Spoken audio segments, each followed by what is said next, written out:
नमस्कार,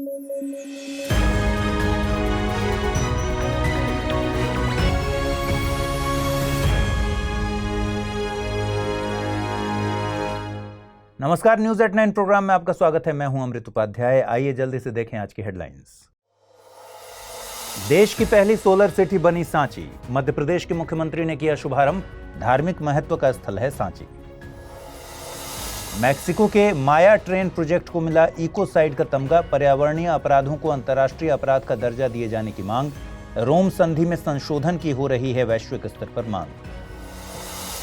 और invasive alien species report जारी। मानवीय गतिविधियों ने इजाद की 37,000 एलियन स्पीशीज। जैव विविधता के लिए बड़ा खतरा हैं ये स्पीशीज।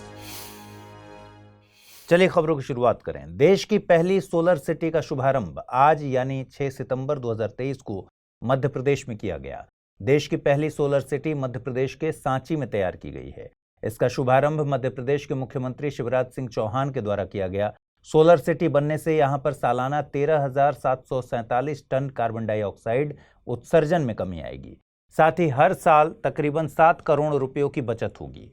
गौरतलब है कि प्रधानमंत्री नरेंद्र मोदी ने देश के हर राज्य में साल 2070 तक एक सोलर सिटी डेवलप करने का लक्ष्य रखा है। सोलर सिटी के तहत सांची में शासकीय और घरेलू भवनों पर सोलर रूफटॉप संयंत्र लगाए जाएंगे। साथ ही सांची के निवासियों में सौर उपकरणों के प्रयोग को प्रोत्साहन दिया जाएगा। इसके अलावा इलेक्ट्रिक वाहनों को बढ़ावा दिया जाएगा। आपको बता दें कि सांची मध्य प्रदेश के रायसेन जिले में स्थित है। इसका धार्मिक, ऐतिहासिक और पुरातात्विक दृष्टि से महत्व है। यह स्थान बौद्ध धर्म से संबंधित है, लेकिन बुद्ध के जीवन से नहीं। यह महात्मा बुद्ध से कहीं अधिक अशोक के जीवन से संबंधित है। सम्राट अशोक ने यहाँ पहला स्तूप और कई स्तंभों का निर्माण कराया था। सांची के स्तूपों को यूनेस्को विश्व विरासत स्थल का दर्जा हासिल है। यहाँ महास्तूप स्थित है। मैक्सिको के माया ट्रेन प्रोजेक्ट को tribunal for the rights of nature ने क्राइम ऑफ इकोसाइड करार दिया है। इसे मेगा प्रोजेक्ट ऑफ डेथ भी कहा जा रहा है। माया ट्रेन प्रोजेक्ट में 1525 किलोमीटर लंबा ट्रेन रूट है। इसमें कैरेबियन टूरिस्ट्स को ऐतिहासिक माया साइट से जोड़ा गया है। इसमें तकरीबन $20 बिलियन का खर्च हुआ है। इकोसाइड एक ग्रीक शब्द है जिसका मतलब होता है किलिंग वंस होम। इन किलिंग्स में ऐसे सभी प्रोजेक्ट शामिल होते हैं जिनसे मरीन लाइफ को खतरा हो या फिर स्थानीय आजीविका को नुकसान पहुंचे। इसमें डिफॉरेस्टेशन यानी निर्वनीकरण, गैर विधिक सैंड माइनिंग और अनट्रीटेड सीवेज के जरिए नदियों में होने वाले प्रदूषण को शामिल किया जाता है। आसान शब्दों में कहें तो इकोसाइड में एनवायरमेंटल क्राइम्स को रखा जाता है। साल 1970 में बायोलॉजिस्ट आर्थर गेलस्टोन ऐसे पहले व्यक्ति थे जिन्होंने पर्यावरणीय विनाश को जेनोसाइड यानी नरसंहार से जोड़ा। नरसंहार को अंतर्राष्ट्रीय अपराध माना जाता है। लंबे वक्त से लोग आईसीसी यानी इंटरनेशनल क्रिमिनल कोर्ट में इकोसाइड को भी अंतर्राष्ट्रीय अपराध घोषित किए जाने की मांग कर रहे हैं। वर्तमान में आईसीसी की रोम संधि में 4 तरह के अपराधों को मान्यता दी गई है। इसमें genocide, crimes against humanity, war crimes और क्राइम्स ऑफ एग्रेशन शामिल है। इसमें केवल वॉर क्राइम्स के प्रावधान ही किसी अपराधी को पर्यावरणीय नुकसान के लिए जिम्मेदार ठहरा सकते हैं। वैश्विक स्तर पर लोगों की मांग है कि इस संधि को संशोधित किया जाए और प्रकृति के खिलाफ होने वाले अपराधों को उसी स्तर से ट्रीट किया जाए जैसा लोगों के प्रति होने वाले अपराधों के समय किया जाता है। आपको बता दें कि इकोसाइड को 11 देशों में अपराध माना गया है। तकरीबन 27 ऐसे देश हैं जो पर्यावरणीय अपराधों के लिए कानून बनाने की तैयारी कर रहे हैं।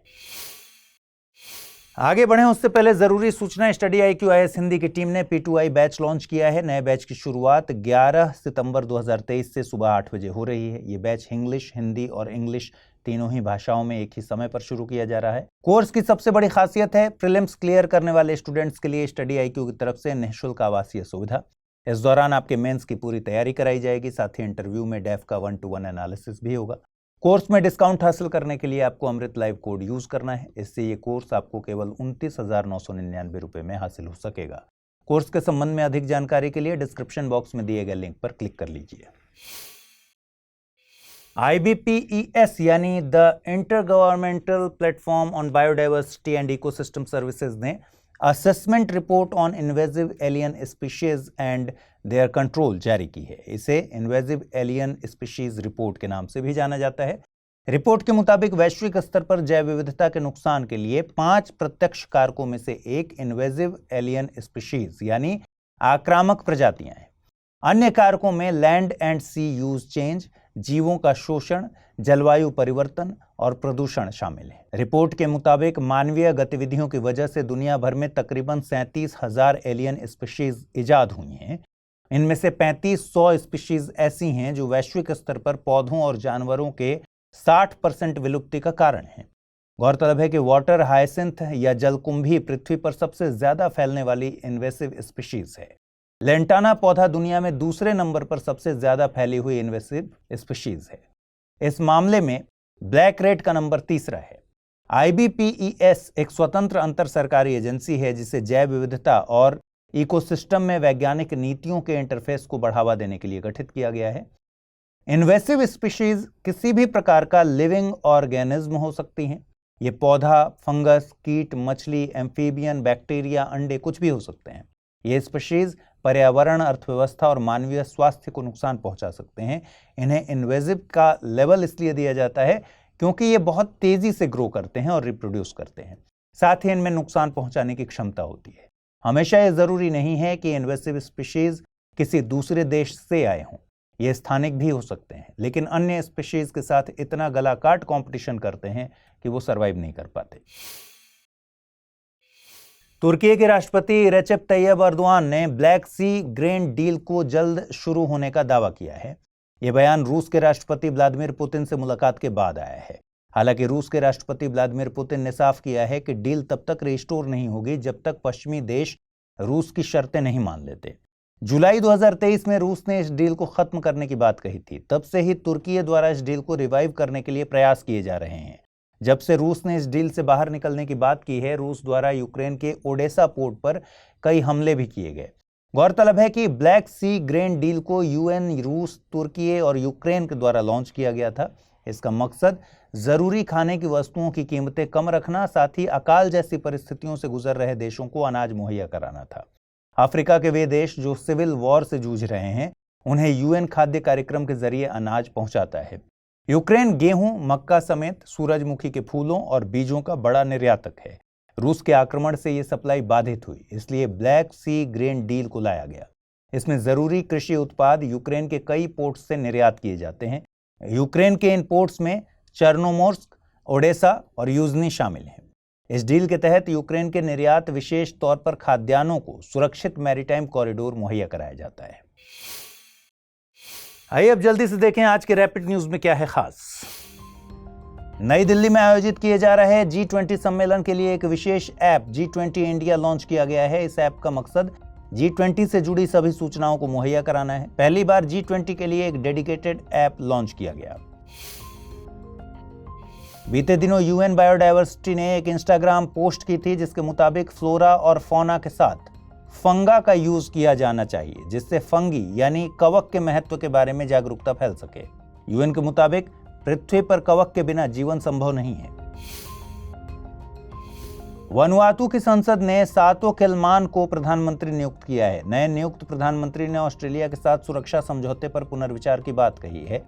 वनुआतू दक्षिण प्रशांत महासागर में स्थित एक द्वीपीय राष्ट्र है।